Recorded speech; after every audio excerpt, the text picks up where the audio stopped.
হাই students সকল, তোমালোকক মোৰ ইউটিউব চেনেল ATC অসমলৈ স্বাগতম জনাইছোঁ।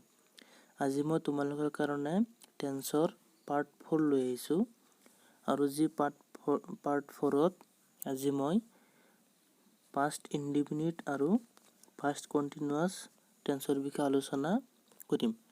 এতিয়া চাবা, আমি আৰম্ভ কৰিম পাষ্ট ইনডিফিনিট টেন্স দি। মনত ৰাখিবা, পাষ্ট ইনডিফিনিট টেন্সক সিম্পল পাষ্ট বুলিও কোৱা হয়। এতিয়া আমি চাম পাষ্ট ইনডিফিনিট টেন্স কাক বোলে। চাবা, the form of a verb that indicates the action done in general past time is called past indefinite tense. তাৰমানে অতীত কালত অনিৰ্দিষ্ট সময়ত সাধাৰণভাৱে কোনো কাম কৰা হৈছিল এনে অৰ্থত পাষ্ট ইনডিফিনিট টেন্স হয়। এতিয়া আমি চাম পাষ্ট ইনডিফিনিট টেন্সৰ ফৰ্মটো কেনেকৈ হয়। প্ৰথমতে চাবা, সাবজেক্ট বহাব লাগে, তাৰপিছত ভাৰ্ব ইন পাষ্ট, তাৰমানে ভাৰ্বক ভাৰ্বটো হিচাপে বহাব লাগিব। যেনেকৈ চাবা, গো আছে, গোৰ ভাৰ্বটো কি হয়? ৱেণ্ট হয়, হয়নে? এনেকুৱা আমি ভাৰ্বটো বহাব লাগিব, তাৰপিছত অবজেক্ট থাকে। এতিয়া আমি চাম পাষ্ট ইনডিফিনিট টেন্সৰ লক্ষণসমূহ। ধৰি লোৱা এটা চেণ্টেন্স লিখা আছে, সেই চেণ্টেন্সটো পাষ্ট কণ্টিনিউৱাছত পাষ্ট ইনডিফিনিটত হয়নে নাই আমি কেনেকৈ জানিম, হয়নে? সেই কিছুমান লক্ষণ আছে। যেনিবা চাবা, বাক্যত যদি ago, as if, yesterday, which, recently, lately, once upon a time, the other day, last, ইয়াত বাক্যত চাবা ডে, নাইট, উইক, মন্থ, ইয়াত তাৰমানে লাষ্ট ডে, লাষ্ট নাইট এনেকুৱা। লাষ্ট ছানডে, ছেটাৰডে, মানে লাষ্ট ছানডে, মনডে যিমান আছে এইবিলাক ইটিচি আদি থাকিলে পাষ্ট ইনডিফিনিট টেন্স হয়। তাৰমানে বাক্যত যদি এইবিলাকৰ পৰা যিকোনো এটা থাকে, তেতিয়াহ'লে সেই চেণ্টেন্সটো আমি পাষ্ট ইনডিফিনিটত লৈ যাব লাগিব।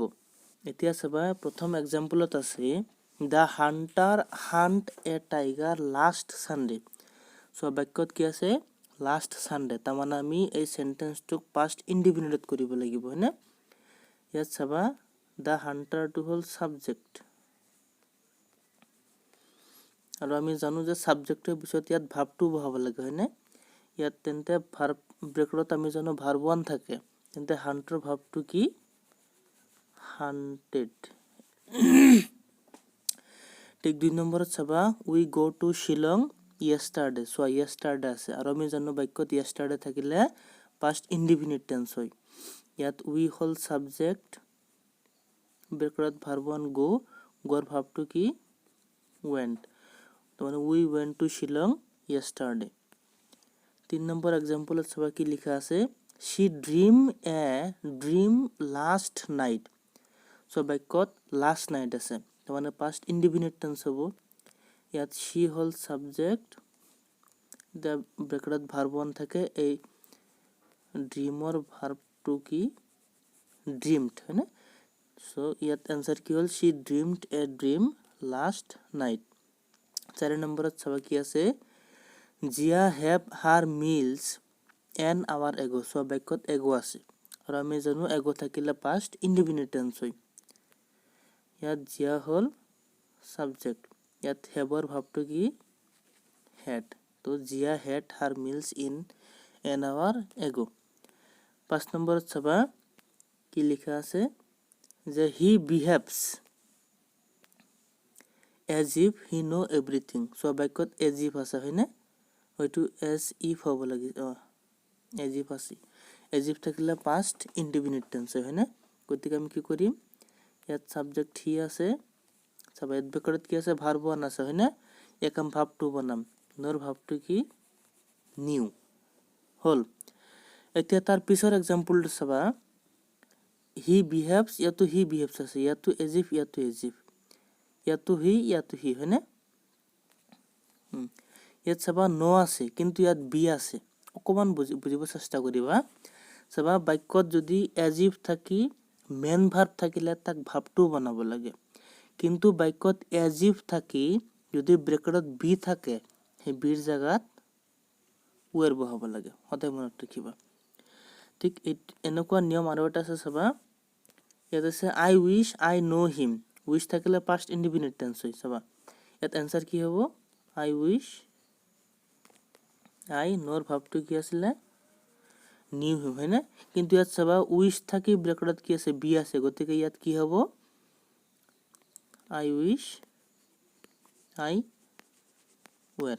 তাৰমানে চাবা এজ ইফ উইশ আদি থাকি ব্ৰেকেটত বি থাকিলে ৱেৰ হ'ব লাগে, কিন্তু মেইন ভাব থাকিলে কি কৰিবা তাক ভাবটো বনাবা।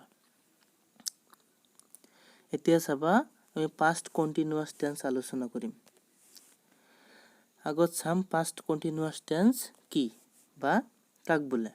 চাবা the action was going on at the past time is called past continuous tense. মানে অতীত কালত কোনো এটা কাম চলি থাকিলে তাক পাষ্ট কণ্টিনিউয়াছ টেন্স বুলি কোৱা হয়। ইয়াত চাবা অতীত কালত এটা কাম চলি আছিল আৰু এটা কাম শেষ হৈছিল, ইয়াত শেষ হৈছিল হ'ব। এই ক্ষেত্ৰত যিটো কাম চলি আছিল সেইটো পাষ্ট কণ্টিনিউয়াছ হয় আৰু যিটো সেই সময়ত শেষ হৈছিল সেইটো পাষ্ট ইনডিফিনিট হয়।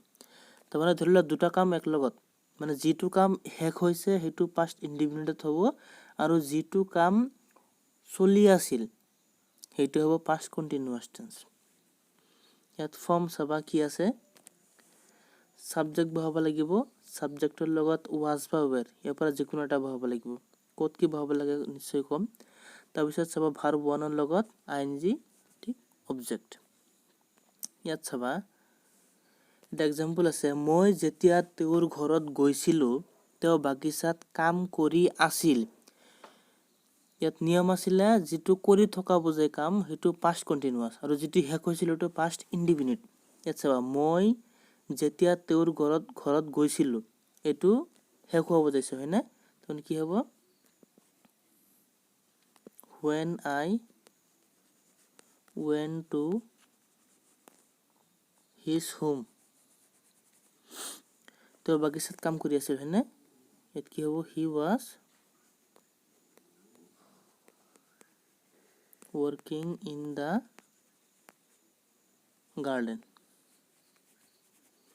ইয়াত আমি আইএনজি এইকাৰণে লগাইছোঁ কাৰণ এইটো কাম চলি থকা বুজাইছে আৰু সেইটো শেষ হোৱা বুজাইছে। ইয়াত চাবা he she noun I singular number এইবিলাকৰ লগত ৱাজ বহে আৰু ইউ উই দে প্লুৰেল আদিৰ লগত ৱেৰ বহে। এতিয়া আমি চাম পাষ্ট কণ্টিনিউয়াছ টেন্সৰ সাধাৰণ লক্ষণসমূহ। চাবা কি আছে, বাক্যত হুৱেন বা হোৱাইল থাকিলে পাষ্ট কণ্টিনিউয়াছ টেন্স হয়। মনত ৰাখিবা একদম ইজি, বাক্যত যদি হুৱেন বা হোৱাইল থাকে সেইটো পাষ্ট কণ্টিনিউয়াছ টেন্সত কৰিবা। যেনেকৈ ইয়াত আছে while he crossed the road a bus knocked him down।